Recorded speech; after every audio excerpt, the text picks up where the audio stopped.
रयते मधुनी नव्या युगाचा माणूस आता घड मुळे फुटलेले येतं तर हे प्लास्टिकचं दुसऱ्या वस्तूचं काढून या वस्तूवर लावलं.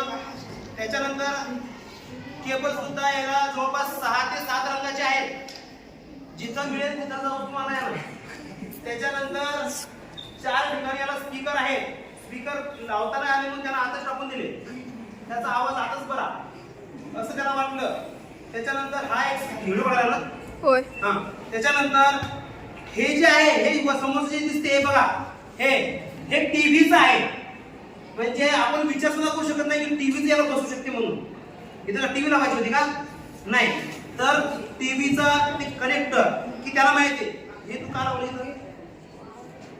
आवाज स्पष्ट येण्यासाठी आवाज येतो परंतु खरखर खरखर असा रेडिओ सारखा आवाज न वाजता तो अतिशय क्लिअर आणि स्पष्टपणे आपल्याला ऐकायला यावा. माझं स्टेटस त्यांनी बघितलं त्याच्यामध्ये तुम्हाला समजलं असणार. मी स्टेटस ठेवलं बघा याचं भूपेंद्रचं. तर त्याच्यामध्ये अतिशय क्लिअर आवाज. आपण गाणं लावून बघूया. पेंद्रामध्ये गाणे का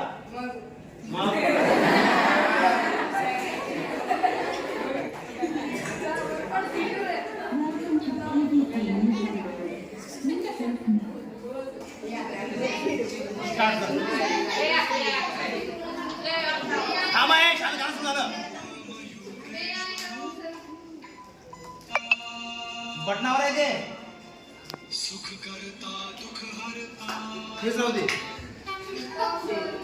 चल क्लॅप गो.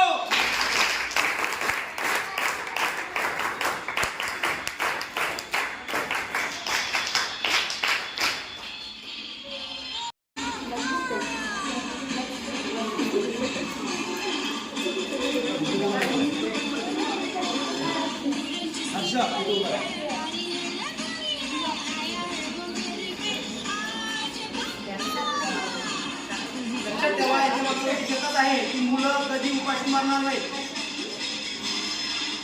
स्वतःच्या अंगामध्ये कौशल्य आहे.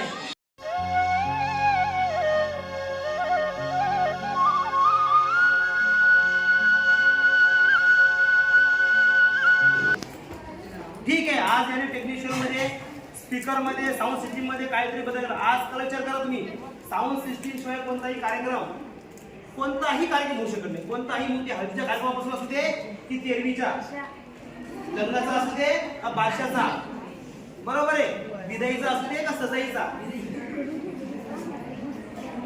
बरोबर ना. आजकाल गाणे असल्याशिवाय प्रसन्न वाटत नाही. साऊंड सिस्टीम शिवाय लक्षात ठेवा. इथून सुरुवात असते मुलांची. आजकाल जर विचार केला तर डीजे मध्ये एक 1.5 लाख रुपयाचा एक डीजे फक्त 1 दिवसाला 3 तास वाजतो. 3 तासाचे 3 लाख रुपये टेक्निशियन वाजतो असतो. आज त्याच्यामुळे काय बोलूया कंट्रोल करायला हात वापरणार आहे.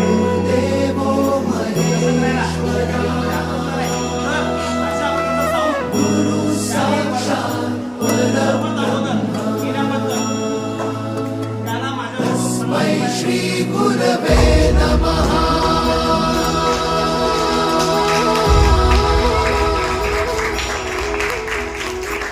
गुरु माझा गणगोत गुरु हीच माऊली.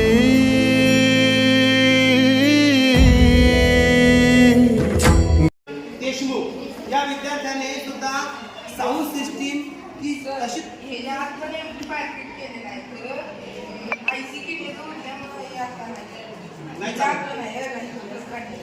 असू दे की असू दे लावायचं ना आपल्याला.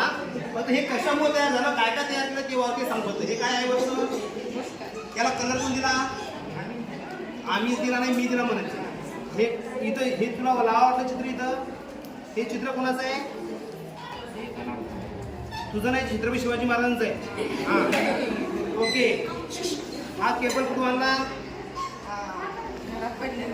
बर. हे बुस्टर एक तुला कुठं सापडलं टाकून दिलं होतं. घरामध्ये एका कोपऱ्यामध्ये टाकून दिलेलं होतं. परंतु याचा वापर कशा प्रकारे करायचा थोडी त्यानं बुद्धी लावली.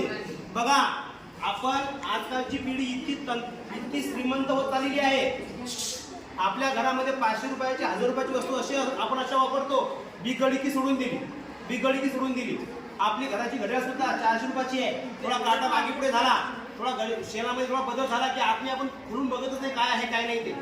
तर तेवढीच महागाची 200-300 रुपयाची घड्याळ 400-500 रुपयाची घड्याळ आपण धरतो आणि काचासह भंगारात निघतो. नंतर त्या भंगाराला द्यावा का नाही ती पण आपल्याला लाज वाटते. अशा अवस्थेमध्ये ती पडते. अशा अवस्थेमध्ये आपल्या अथर्वच्या घरामध्ये ही वस्तू पडलेली होती. त्याने या वस्तू अशी पडलेली होती की ती वस्तू त्याचा वापर कशा प्रकारे करावा त्याने थोडं बुद्धी लावली आणि त्याप्रमाणे संपूर्ण वस्तू एकत्र आणल्या आणि त्याचा चांगल्या प्रकारे हे काय हे मस्त बुद्धी छान. बर तर त्याने बंद पडलेलं चालू केलं. टाकाऊ वस्तूपासून टिकाऊ वस्तू केली. हे सुद्धा आपल्याला गॅदरिंगमध्ये वापरायचं आहे. व्यवस्थित साऊंड सिस्टीममध्ये तर तोपर्यंत आपल्या वर्गामध्ये राहील. असं करता येईल का त्याच्यासारखं विदाऊट लाईट? ती किती रुपयाची आहे? नाही मग लाईट जास्त खर्च पडायचं नाही.